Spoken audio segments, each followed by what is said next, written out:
La famille Kla est en deuil après avoir perdu un fils tombé à proximité d'un barrage aux Deux Plateaux.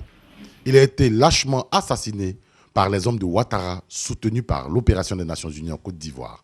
Le chef des patriotes, Charles Blé Goudé, est allé avec son état-major saluer la famille éplorée.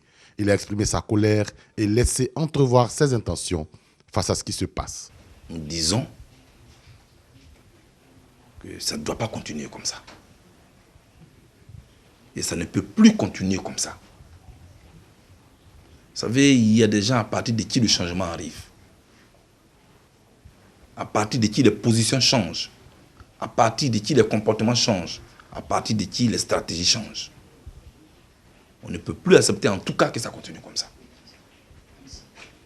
Les gens ne peuvent pas se mettre comme ça en civil dans la ville d'Abidjan, cacher des kalachnikovs sous leur habit, et puis s'aimer la désolation dans la famille comme ça. Au nom de quoi? Quand vous allez finir de tuer tous les Ivoiriens, en fait, vous allez diriger qui finalement? Je suis très en colère. Je suis très énervé. Après avoir fait le tour des familles endeuillées, le président de l'Alliance des jeunes patriotes est allé sur le théâtre des opérations d'autodéfense. Là-bas, il a constaté l'engagement et la détermination des jeunes barragistes. Dans une lutte, quand on lutte, il y a des gens qui meurent, il y en a qui restent pour la victoire. Et ça ne sera pas facile pour avoir cette victoire. Mais chacun de nous, nous devons lutter contre les terroristes. C'est à nous de décider de notre avenir. On sera toujours prêt jusqu'au dernier. On va lutter pour notre avenir. Mais j'aimerais lancer un appel à ceux qui créent la zizanie en Côte d'Ivoire. Actuellement, vous pouvez le faire, mais sachez que la victoire, ça ne sera pas pour vous, parce que nous, on sera tous morts. Par nous, jeunes Ivoiriens, originaires de la Côte d'Ivoire, moi, je suis un Ouattara, mais je ne supporte pas Ado parce qu'il est Ouattara. Moi, je demande aux Ivoiriens de réfléchir. La paix dans ce pays-là, ou la guerre dans ce pays-là, c'est un choix. Comme tu l'as dit, il ne faut pas tuer tout le monde. Il y a eu des survivants à la Première Guerre mondiale.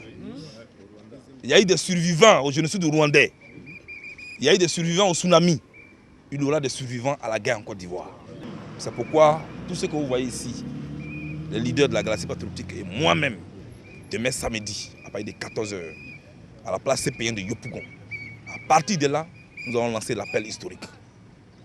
Et je souhaite que tous ceux qui sont dans leur maison, qu'on veut tétaniser à travers les rumeurs, dépassent ces rumeurs-là. Oui, Blé Goudé a été arrêté, oui, celui-ci a été tué. Tout cela, oui, Gbagbo veut démissionner. Tout ça, ce sont des rumeurs pour vous déstabiliser. On doit rester serein, renforcer le corridor et vérifier les véhicules avec beaucoup de politesse, avec beaucoup de gentillesse, mais avec beaucoup de fermeté aussi. Demain, Charles Blé Goudé va lancer le mot d'ordre. Les cibles seront communiquées, les démarches à suivre, ainsi que le cadre des opérations de libération de la Côte d'Ivoire. Dieu bénisse les jeunes patriotes, sans oublier bien sûr les ennemis de la Côte d'Ivoire.